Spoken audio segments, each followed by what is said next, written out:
El tema de este sermón, pues como ya lo hemos leído, es la parábola del sembrador.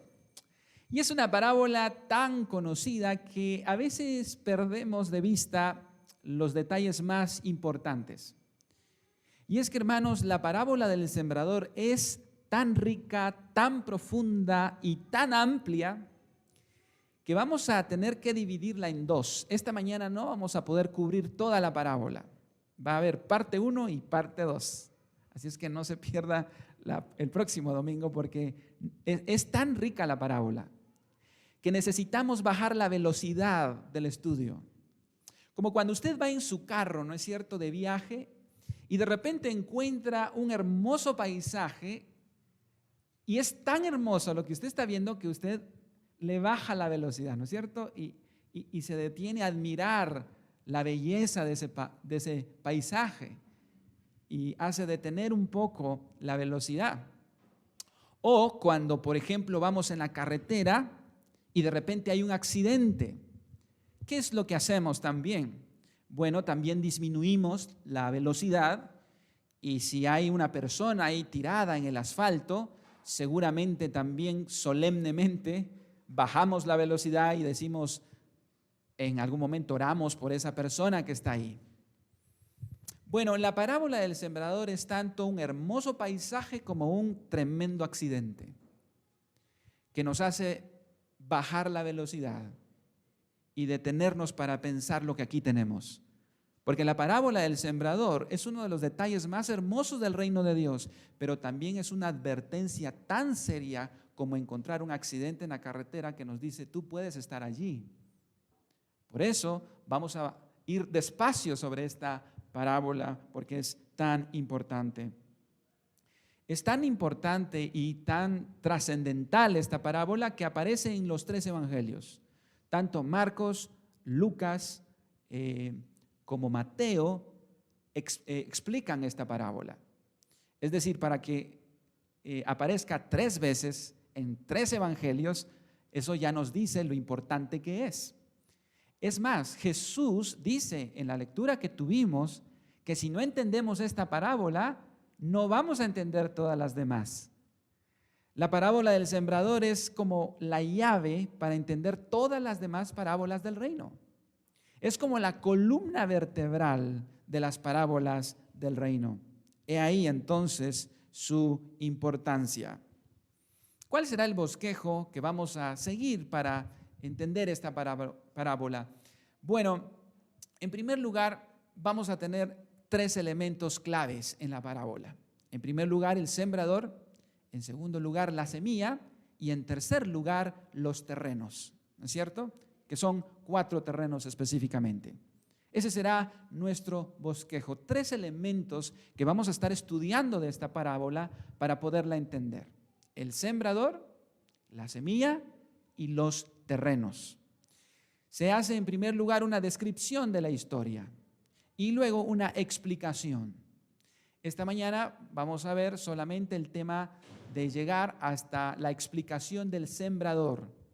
La explicación de los terrenos los veremos la próxima semana porque quisiera que sacáramos el mayor provecho viendo el detalle de cada uno de estos elementos en la parábola. Una vez explicado esto, estamos listos entonces para entrar en el terreno de la parábola del sembrador y va a ser como una clase de agricultura para principiantes. Así es que si usted no conoce mucho de agricultura, pues ahorita vamos a aprender un poquito del primer siglo y vamos a ver cómo esto explica una verdad del reino, una verdad espiritual. Dice así el versículo 1 del capítulo 4 del Evangelio de Marcos. Otra vez comenzó Jesús a enseñar junto al mar y se reunió alrededor de él mucha gente, tanto que entrando en una barca se sentó en ella en el mar y toda la gente estaba en tierra junto al mar. Para poder entender todo lo que viene a continuación, es necesario entender el contexto por el cual Jesús va a enseñar esta parábola. Y una vez más vemos aquí que aparecen las multitudes y como hemos dicho anteriormente, cada vez que aparecen las multitudes en el Evangelio de Marcos, pues tienen una connotación negativa. Porque las multitudes solo buscaban a Jesús por un beneficio personal. Se avalanchaban sobre Jesús para poderlo tocar. Ellos no querían escuchar a Jesús, ellos simplemente querían tocar a Jesús para recibir un beneficio personal. Como hemos dicho anteriormente, Jesús dejó para ellos de ser una persona y empezó a ser simplemente un objeto al cual querían tocar para un beneficio personal. Y habían quienes no lo querían tocar porque estaban enfermos, sino simplemente tocar a Jesús traía buena suerte, ¿verdad? Y sigue aquí apareciendo las multitudes. Sin embargo, ¿por qué Jesús contó la parábola del sembrador? Porque tarde o temprano, hermanos, pasaría lo que Jesús había anticipado. Esa popularidad tan efusiva que Jesús tenía con las multitudes empezaría a cambiar radicalmente. Cuando Jesús empieza a predicarle a las multitudes acerca del costo del discipulado, y cuando Jesús empieza a predicarle a la multitud el evangelio de la cruz, de que si alguno quiere venir en pos de mí, tome su cruz y sígame, las multitudes empezaron a alejarse de él. Es decir, Jesús empezó a bajar en las encuestas de las revistas en Jerusalén en popularidad. Dejó de ser esa persona tan buscada cuando empezó a explicar el evangelio y las multitudes entendieron que seguir a Cristo es un compromiso. Como he dicho anteriormente, si a algo le tiene miedo la multitud es al compromiso. En segundo lugar, algo que pasó fue que las multitudes decidieron creerle a los escribas, quienes decían que Jesús era un endemoniado y que hacía todo por el poder de Satanás. ¿Recuerdan que eso estudiamos la semana pasada? Entonces las multitudes dijeron, no nos conviene estar con esta persona. Así es que la popularidad de Jesús empezó a caer dramáticamente y esto empezó a preocupar a los discípulos. Por el otro lado, su familia también pensaba que Jesús estaba loco, que Jesús estaba fuera de sí. Mucha de la familia de Jesús empezó también a alejarse de él. Pero lo más dramático de esto es que no solo la multitud empezó a alejarse de Jesús, no solo la familia empezó a alejarse de él, sino inclusive sus mismos discípulos. Al punto que el Evangelio de Juan nos dice que no podían soportar la enseñanza de Jesús porque la veían muy dura, muy fuerte. Dice Juan capítulo 6, verso 60. Muchos de sus discípulos dijeron, dura es esta palabra. ¿A qué se referían? A que Jesús nos diga que si alguno quiere venir en pos de mí, tome su cruz y sígame. En palabras actuales, Jesús diría algo como, si alguno quiere venir en pos de mí, tome su silla eléctrica y sígame. Y pues no era un mensaje, digamos, muy atractivo, ¿no es cierto? Que Jesús diga, si alguien quiere venir en pos de mí, no me ama más que a su padre, a su madre, a su esposa, a sus hijos, y no renuncia a sí mismo, no puede ser mi discípulo. Pues suena pesado, y ellos dijeron, dura es esta palabra, ¿quién la puede oír? Y el versículo 66 dice, desde entonces muchos de sus discípulos volvieron atrás y ya no andaban con él. Noten, hermanos, entonces cómo Jesús pasa de ser el hombre más popular de Jerusalén a ser uno de los hombres que va perdiendo esa simpatía dentro de las multitudes y poco a poco lo van dejando solo. Se van apartando de él. A medida que las personas empiezan a escuchar el evangelio bíblico, ese evangelio que nos llama al arrepentimiento, ese evangelio que condena el pecado, ese mensaje que no es popular, Las personas empiezan a alejarse. Y a tal punto que un discípulo le hace la siguiente pregunta a Jesús. Pasaba Jesús por ciudades y aldeas enseñando, y encaminándose a Jerusalén, alguien le dijo: Señor, ¿son pocos los que se salvan? Esa pregunta era un secreto a voces. Él pregunta algo que todos los demás también tenían en su corazón. Porque qué bonito, ¿verdad?, es andar con un Mesías que es muy popular. Qué bonito es andar con un Mesías donde somos famosos, donde toda la gente le busca.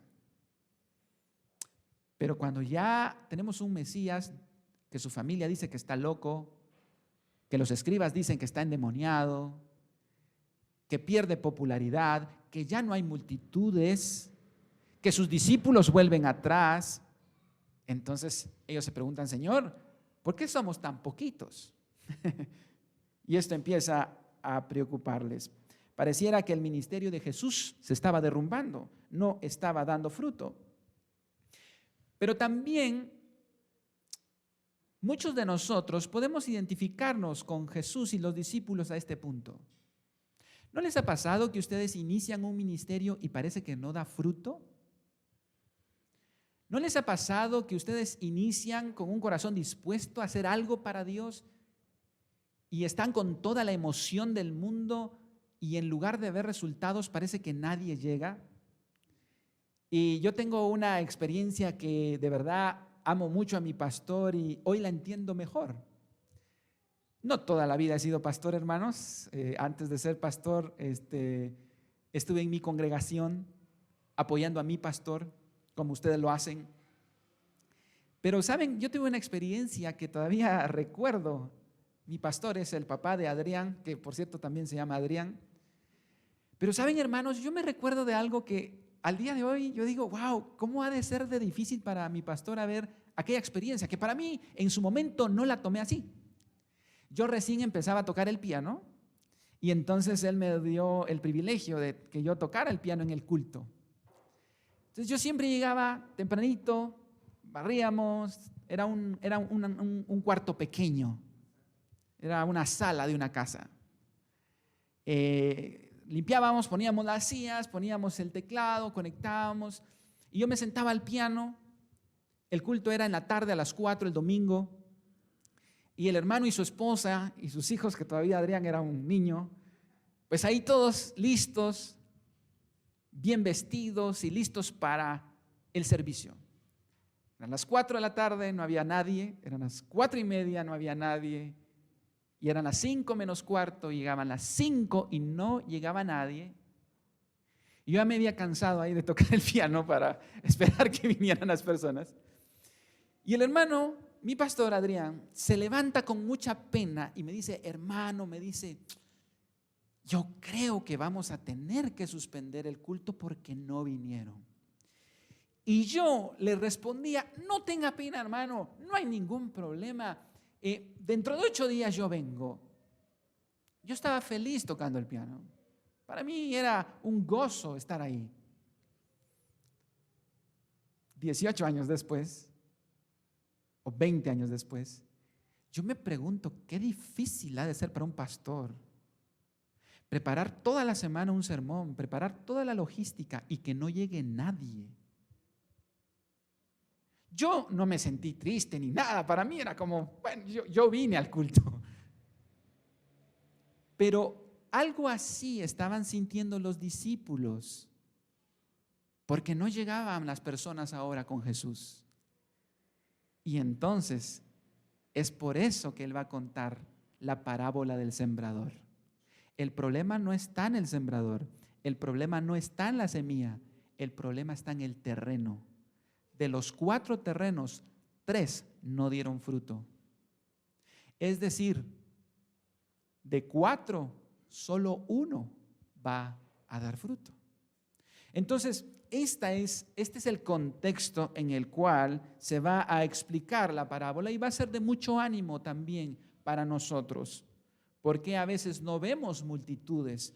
El problema no está en la semilla ni en el sembrador, el problema está en el corazón, en el terreno de las personas. Vamos al siguiente versículo, entonces, versículo 2, que dice lo siguiente. Y les enseñaba por parábolas muchas cosas y les decía en su doctrina. Ya hemos visto la importancia de esta parábola, ya hemos visto el contexto en el que se da, y ahora quisiera que estudiáramos el tercer punto, que es ¿qué es una parábola? Y aquí es donde el estudio se pone súper, ultra, mega, hiper interesante. Porque nos han enseñado una definición sencilla de qué es una parábola, muy correcta. Yo quiero darles esa definición. ¿Qué es una parábola? Es un ejemplo terrenal que enseña una verdad espiritual. Súper sencillo, ¿cierto? Una parábola es un ejemplo terrenal, una historia terrenal común y corriente que enseña una verdad espiritual. Entonces, lo que Jesús va a hacer en este momento es contar una historia muy conocida, una historia de agricultura. La gran mayoría de judíos del primer siglo se dedicaba a la agricultura. Pero esa historia tenía una enseñanza espiritual. El punto con las parábolas es poder entender por qué Jesús empezó a hablar en parábolas. Porque en sus primeros años, aquí tenemos más o menos el segundo año del ministerio de Jesús, el primer año Jesús no hablaba en parábolas. Jesús hablaba muy claramente, pero ahora empezó a hablar en estos códigos, en estos enigmas. Y la pregunta es, ¿por qué? Bueno, una parábola, hermanos, tiene una doble función. Oculta la verdad para el incrédulo y revela detalles del reino para los creyentes. O sea, tiene una doble función, ocultar y aclarar. Una parábola oculta la verdad del reino para los incrédulos, pero a la vez ayuda a los que ya han creído en Jesús a entender mejor el evangelio. Y me encanta cómo Jesús logra hacer eso con una misma historia. Logra ocultar algo y logra aclarar algo. Es decir, Jesús es el maestro más grande que el planeta Tierra ha tenido, es el maestro más creativo y lo va a hacer a través de estas parábolas. De manera, hermanos, que una parábola, podríamos decir, en su fuerte es un medio de juicio de Dios para los corazones incrédulos, porque Él había predicado durante un año con grandes señales, milagros, prodigios. Piensen ustedes, hermanos, en el privilegio que tuvieron los judíos del primer siglo de escuchar al mejor predicador de la historia, a Jesús mismo, y verlo predicar no solo un gran contenido doctrinal, sino verlo también a través de grandes señales y milagros. O sea, jamás en la historia hemos tenido alguien que respalde su mensaje con grandes señales y milagros. Pero no solo eso, a través de un carácter y un corazón totalmente santo. Si ha habido una persona que no ha cometido ni un pecado, ese ha sido Jesús. Pero los judíos, a pesar de tener a un maestro como Jesús, decidieron creerle a los escribas que era un endemoniado, que era obra de Satanás y que era un farsante. Entonces fue que Jesús empezó a hablarles en parábolas. Es decir, que Jesús habla en parábolas para esos corazones endurecidos. Las parábolas no son una obra del Nuevo Testamento. También tenemos parábolas en el Antiguo Testamento. Y también las parábolas en el Antiguo Testamento están en el contexto de juicio para las personas. Vamos a recordar algunas parábolas muy conocidas en el Antiguo Testamento. ¿Recuerdan cuando Dios desenmascaró al rey David cuando había tenido adulterio con Betsabé y había mandado a matar a Urías? ¿Quién fue a hablarle a David? ¿Se recuerdan? Natán. ¿Y sabe cómo empezó el mensaje? Con una parábola. Va Natán a buscar a David y le cuenta una parábola. Fíjate, David, que había un hombre que tenía muchas ovejas, era muy rico, tenía ovejas de sobra. Y había otro hombre que era tan pobre, pero tan pobre, que tenía una sola oveja. Y vino este hombre que tenía muchas ovejas y le quitó al hombre pobre su única oveja. David, ¿qué crees que debemos hacer con ese hombre rico? Excelente parábola, ¿verdad? Excelente historia. ¿Y qué es lo que dice David? Muera ese desgraciado, dice David, ¿verdad? Y ahí viene el juicio. Ese hombre eres tú. ¿Se dan cuenta cómo las parábolas están en el contexto del juicio? Hay otra parábola menos conocida, es de Jotam, hermano de Abimelec, en el libro de Jueces. Abimelec se había constituido rey o caudillo de los jueces, mandando a matar a sus hermanos. Pero Jotam se escondió. Y Jotam empieza a contarle la parábola siguiente. Fueron una vez los árboles a elegir rey sobre sí, y dijeron al olivo: reina sobre nosotros. Mas el olivo respondió: ¿he de dejar mi aceite con el cual en mí se honra a Dios y a los hombres para ir a ser grande entre los árboles? Y así va la parábola de los árboles, y al final les dice que el juicio de Dios venía sobre ellos por haber matado a los hermanos de Jotam. Otra parábola, la parábola de la viña. En el Antiguo Testamento, el exilio de Israel en Babilonia fue contado también a través de una parábola. De manera, hermanos, que las parábolas están en el contexto del juicio de Dios. Ahora, ¿por qué entonces Jesús empezó a hablarles en parábolas? Porque el juicio para Israel había llegado. Vean lo que les dice, hermanos, y este versículo debería hacernos temblar. Este versículo no es popular, no son los versículos que memorizamos. Yo no sé por qué, y esta es una de las ventajas de predicar versículo a versículo, porque uno se topa con este tipo de versículos que uno dice, ¿qué pasó aquí? Pero esto está en la Biblia y esto lo dijo Jesús. Pongan mucha atención a lo que dijo Jesús en este versículo, versículo 10 y 12. Cuando estuvo solo, los que estaban cerca de él con los 12 le preguntaron sobre la parábola.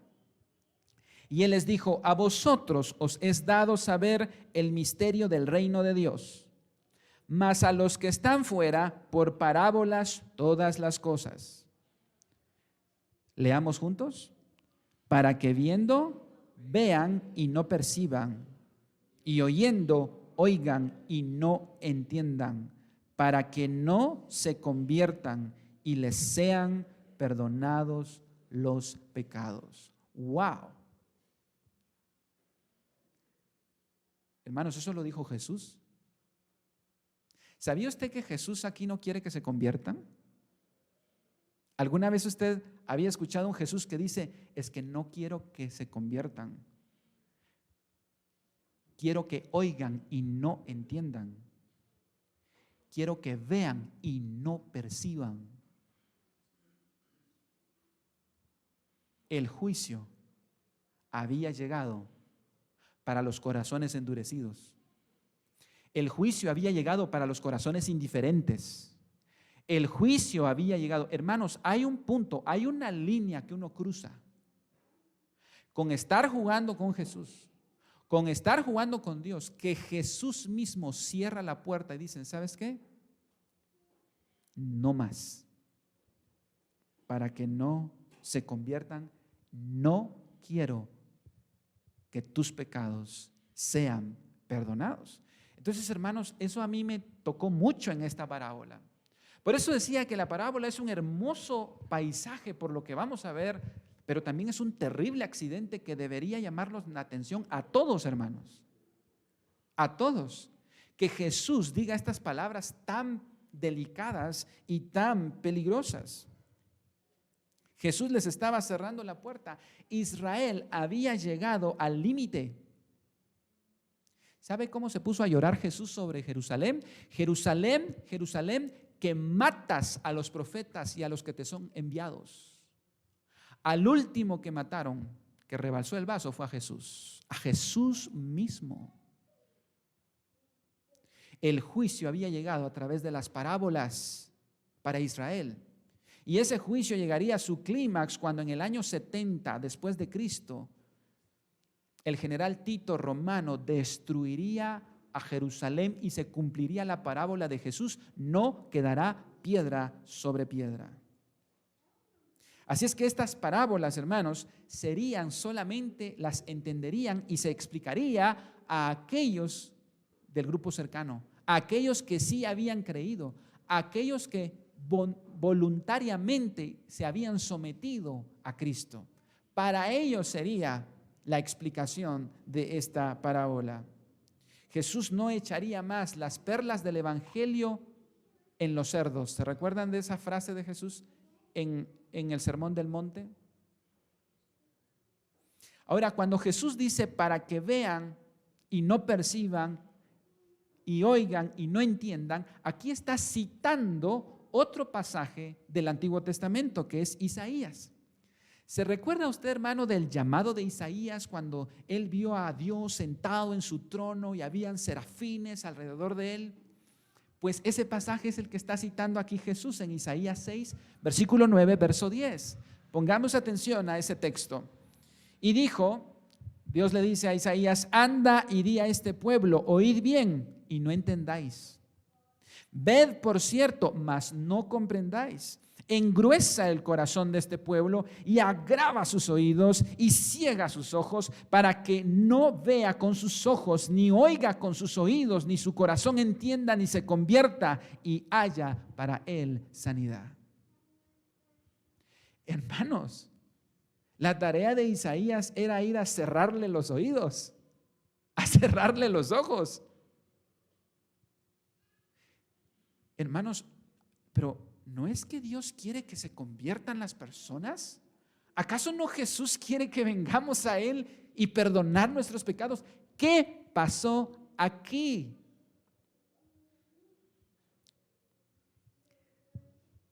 Cuando nosotros endurecemos nuestro corazón, escuchamos el Evangelio una y otra vez y nos llaman al arrepentimiento una y otra vez y otra vez, y escuchas el Evangelio y escuchas el llamado de Dios y escuchas y escuchas y escuchas y escuchas y endureces tu corazón, llega un punto, querido hermano, querido amigo, queridas hermanas y hermanos, amigos que están aquí esta mañana, en el que Dios hace juicio sobre ese corazón endurecido y Él mismo pasa a endurecerlo. Y hermanos, eso a mí me da mucho temor. Porque Israel había pasado el límite. Y Dios les dice: ustedes se endurecieron, ahora van a probar lo que es estar endurecidos. Y eso fue lo que hizo, por ejemplo, Dios con Faraón, ¿se recuerdan? Uno se pregunta, 10 plagas de las cosas más horribles para él y para su nación, y necio en dejar ir a Israel. O sea, viene la primer plaga y uno diría, yo con la primer plaga suficiente. Imagine usted moscas en su casa, en su comida, en el baño, en el agua, en la calle, en su carro, moscas en todos lados. Y yo con la primer plaga pienso, yo digo, mucha, váyanse de aquí, ¿verdad? O sea, largo Israel de aquí. ¿Terminaba la plaga? Ah, no, mejor no. ¿Saben qué? Ya no. Ah, ¿no querés? Ah, bueno.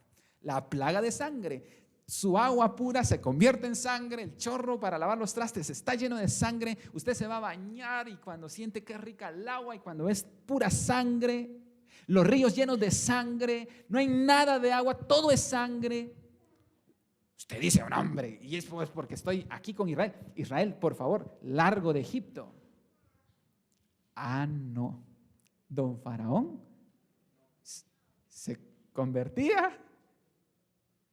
Y cuando ya se iba la sangre, fíjense que ya lo pensé bien, no los voy a dejar ir. Tercer plaga, cuarta plaga, quinta plaga, sexta plaga, séptima plaga, novena plaga, décima, la muerte de sus hijos, la muerte de su primogénito. Y Faraón en ese proceso decía, ay, no, los voy a dejar ir, Moisés, vengan a orar por mí, por favor, que me arrepiento. Se quitaba la plaga y, ay, miren, fíjense que no. Pero cuando estaba sobre la plaga, vengan a orar por mí. ¿Conocen creyentes así?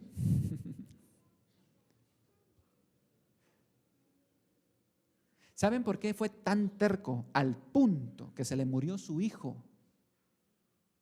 Y cuando ya Israel estaba cruzando el mar en dos, el terco dice, los voy a ir a traer. Y agarra a Faraón y agarra a su ejército y se va. Israel pasa el mar en dos y cuando él iba, ¡boom!, le cae el agua encima y muere. ¿Por qué? Porque Dios endureció. Fíjense lo que dice Éxodo capítulo 7, verso 2. Tú dirás las cosas que yo te mande y Aarón, tu hermano, hablará a Faraón para que deje ir de su tierra a los hijos de Israel. Y yo endureceré el corazón de Faraón y multiplicaré en la tierra de Egipto mis señales y mis maravillas. Ahora entendemos la terquedad de Faraón. Ahora, ¿por qué? ¿Por qué Dios endureció? Ese fue juicio de Dios. Porque Faraón previamente ya había endurecido su corazón a Dios. Faraón retó literalmente a Jehová. Cuando Moisés, en plan de paz, cuando Moisés en buen plan fue a hablar con amabilidad y respeto a Faraón para que sacara y dejara ir a Israel a adorar a su Señor, miren lo que Faraón respondió. Después Moisés y Aarón entraron a la presencia de Faraón y le dijeron, Jehová, el Dios de Israel, dice así, deja ir a mi pueblo a celebrarme fiesta en el desierto. Y miren la respuesta de Faraón. Y Faraón respondió, ¿quién es Jehová para que yo oiga su voz y deje ir a Israel? Yo no conozco a Jehová, ni tampoco dejará ir a Israel. Él dijo, ¿quién es ese diosecito de ustedes? Haraganotes, lo que ustedes quieren no es trabajar, así les dijo, y les puso más trabajo. Él endureció su corazón y Dios le dijo a Faraón, ¿me querés conocer, Faraón? Me vas a conocer muy bien. Hermanos, no juguemos con endurecer nuestro corazón, con ser indiferentes, porque las consecuencias. Otro caso bastante impactante es el caso de Judas. Judas escuchó la explicación de la parábola. Judas vivió con Jesús. Judas fue apóstol, pero había endurecido su corazón y Dios lo dejó en esa misma condición. Este es el contexto entonces por qué Jesús empieza a hablar en parábolas. El juicio había llegado para Israel. Habían matado a los profetas en el Antiguo Testamento, habían negado la palabra, siempre duros de corazón. Vino Juan el Bautista, le quitaron la cabeza. Vino Jesús, lo rechazan, dice que es un endemoniado. Jesús dijo, basta. Ahora les voy a hablar en parábolas. ¿Entendían la historia? Sí, pero no entendían el significado. Y solo a los que ya habían creído en Él, le explicaba a ellos, miren, les voy a explicar qué significa esto, qué significa lo otro. Así es que eso nos lleva a la descripción de la parábola. ¿Qué elementos tenemos? Vamos a ver los tres elementos: el sembrador, la semilla y los terrenos. Pasamos al versículo 3 entonces. Oíd, he aquí el sembrador salió a sembrar. En primer lugar, hermanos, vemos en este versículo un recordatorio de para qué existe la iglesia. La iglesia existe para sembrar la semilla. Todo cristiano, hermano, debería ser un sembrador, en que estemos hablándole a las personas el evangelio de Cristo. Usted tiene una semilla, hermano. Una semilla, hermano, que sabe que esa semilla le costó todo a Jesús. Le costó su vida en una cruz, como para que usted la tenga guardada y no la comparta. Dios espera que seamos sembradores.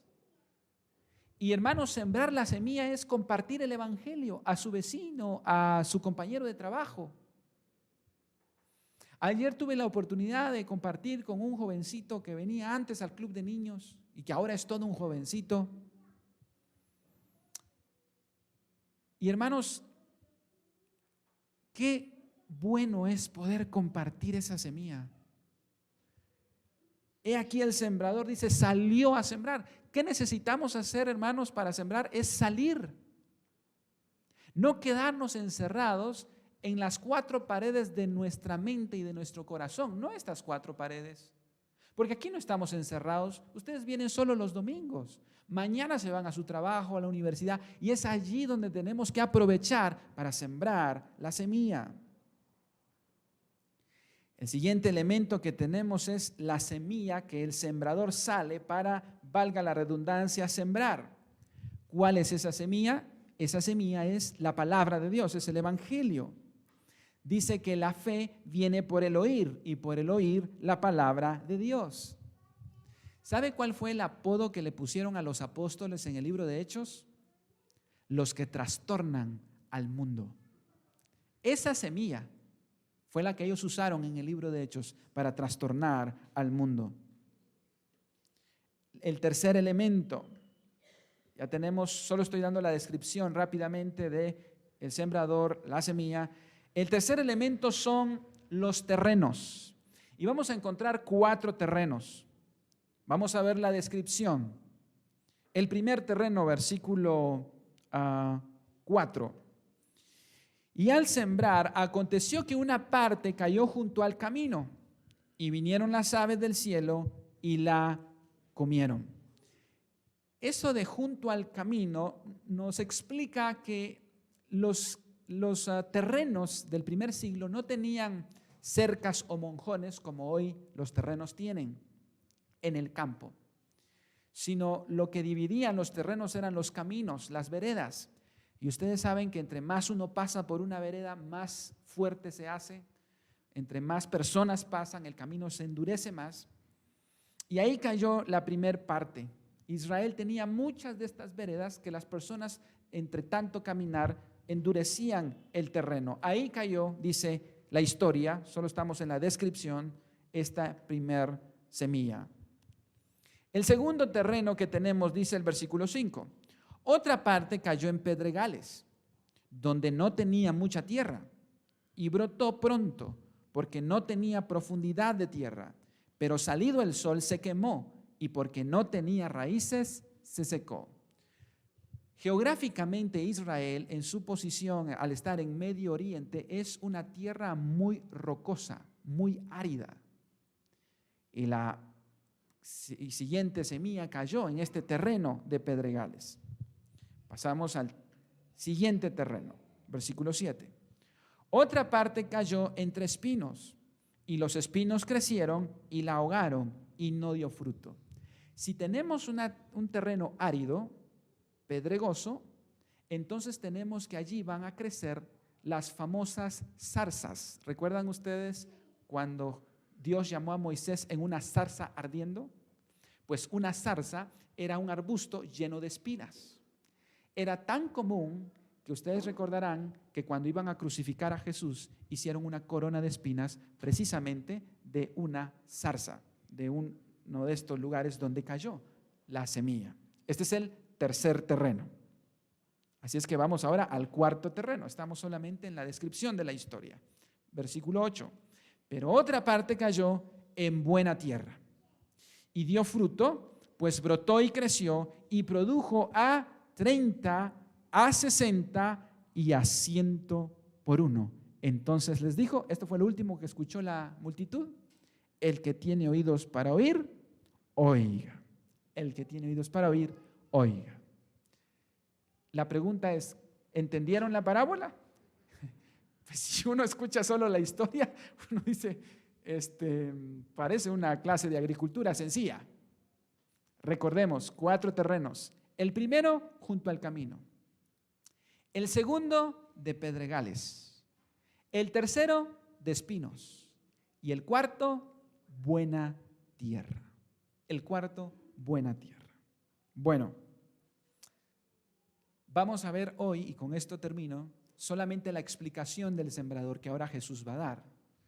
Porque Él va a explicarle ahora solo a su grupo cercano el significado de esta parábola. Vamos al versículo entonces 14, donde Jesús va a explicar quién es el sembrador. Versículo 14. Llama a los suyos y les dice: el sembrador es el que siembra la palabra. El sembrador es el que siembra la palabra. Es todo aquel cristiano que comparte el evangelio. En ese sentido, como decía, todo cristiano debe ser un sembrador. Todos tenemos esa semilla y nuestra obligación es compartir. Pero miren, hermanos, algo que llama la atención es qué detalles agrega el texto acerca del sembrador.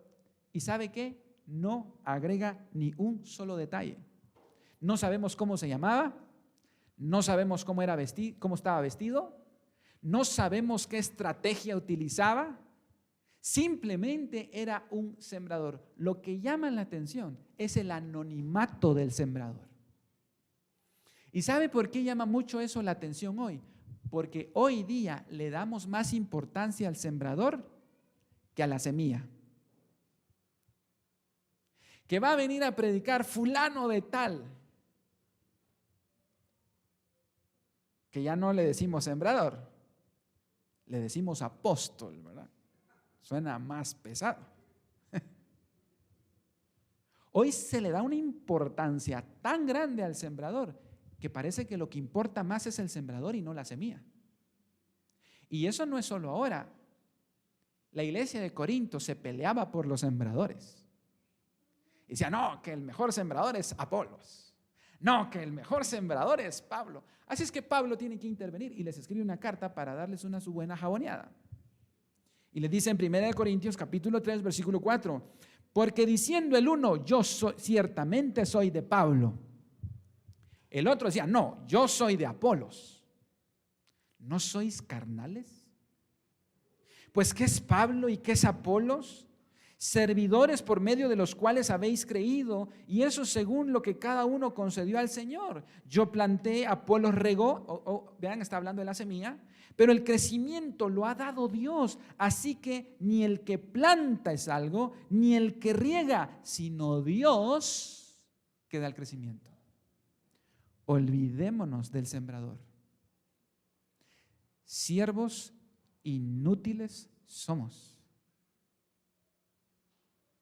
Y esta parábola nos pone en contexto de que el secreto no está en el sembrador. El secreto está en la semilla. Y el problema está en el terreno. Dios, hermanos, ha querido salvar a través de compartir el evangelio, a través de la locura de la predicación. No hay otro medio. Es el que Él ha elegido. Él le seguía diciendo a los corintios, pues ya que en la sabiduría de Dios, el mundo no conoció a Dios mediante la sabiduría, agradó a Dios salvar a los creyentes por la locura de la predicación. No hay otra estrategia. Y cuando hablamos de predicar la palabra, no solo se hace a través de un púlpito. Su trabajo puede ser el púlpito que Dios utilice para hablarle a las personas. Su profesión, su talento puede ser el púlpito o debería ser el púlpito que Dios utiliza para sembrar la palabra. Ahora, ¿saben cuál es el problema, hermanos? Es que cuando no vemos resultados en el ministerio, empezamos a pensar que el problema es el sembrador o que el problema es la semilla. Y entonces empezamos a presionar al sembrador para que dé resultado. ¿No le ha pasado, hermanos? Por ejemplo, a mí me pasó.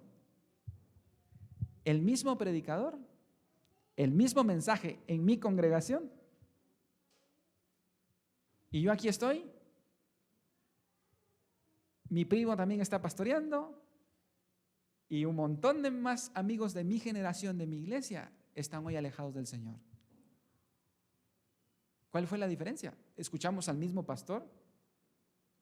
¿Escuchamos el mismo mensaje? Pero hay resultados diferentes.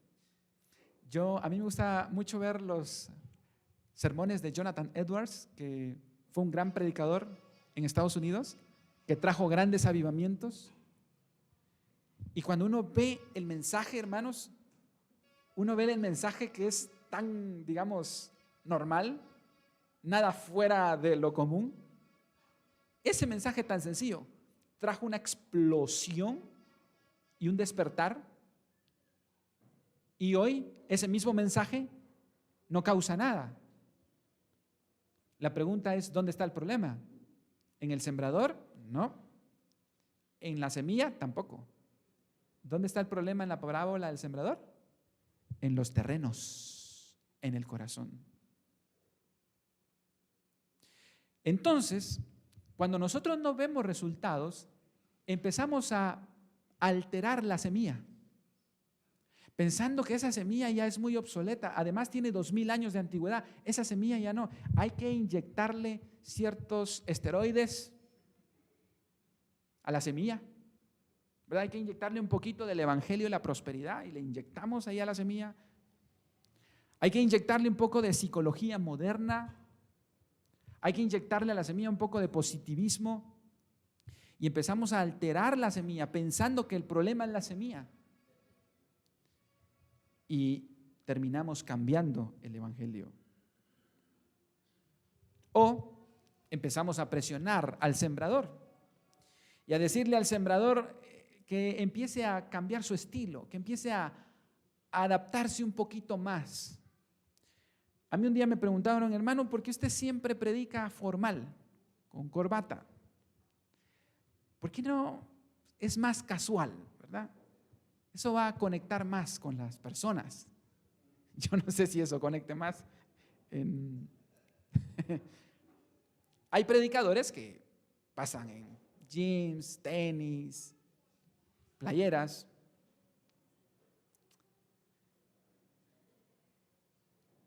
Y sabe usted que no venimos el domingo, yo no vengo así por costumbre.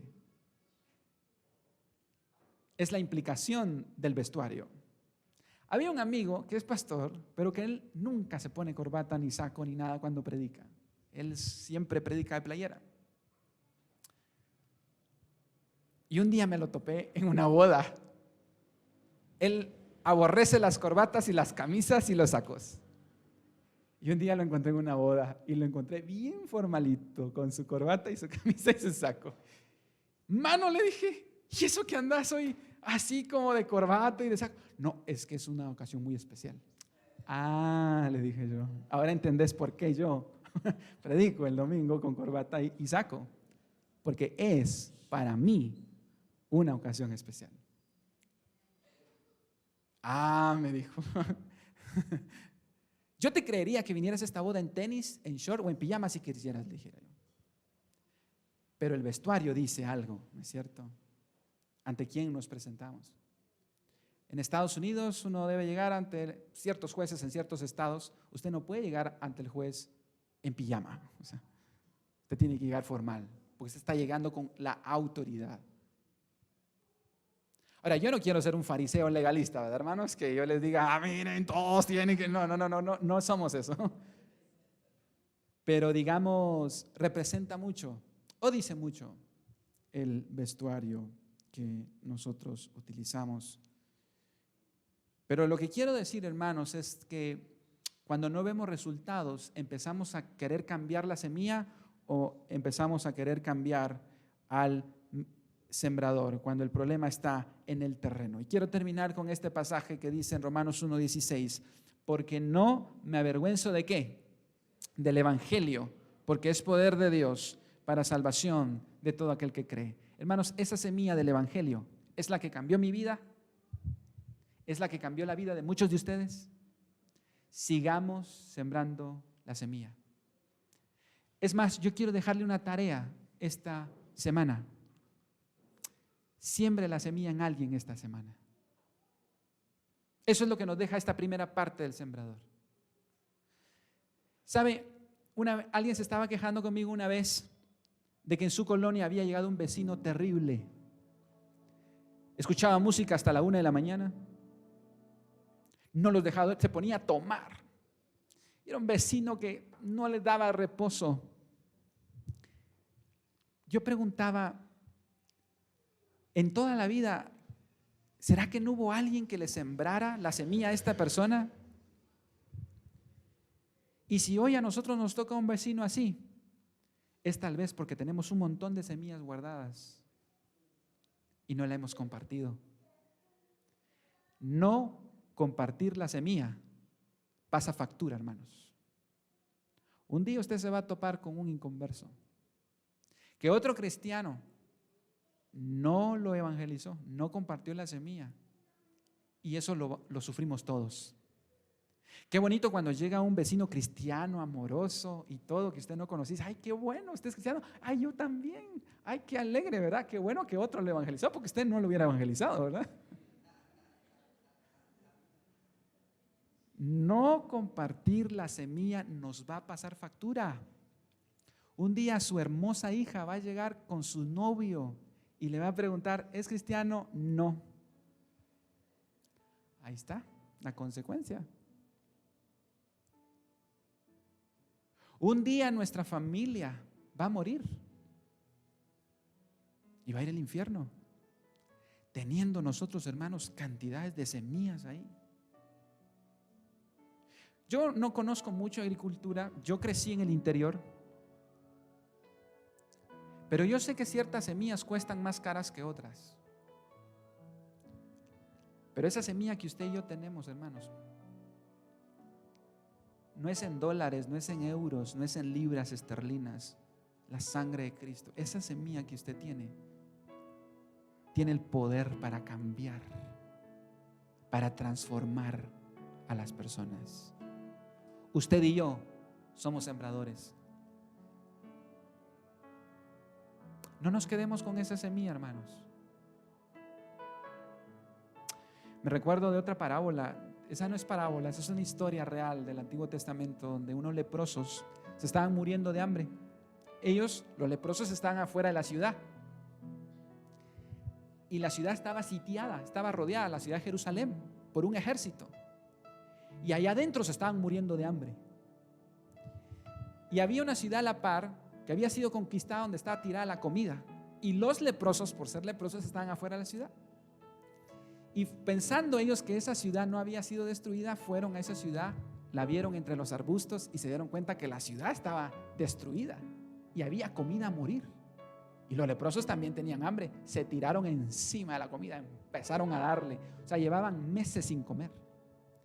Y cuando estaban comiendo con el pollo campero ahí en la boca y la comida y la carne y todo, dicen, mucha, ¿qué?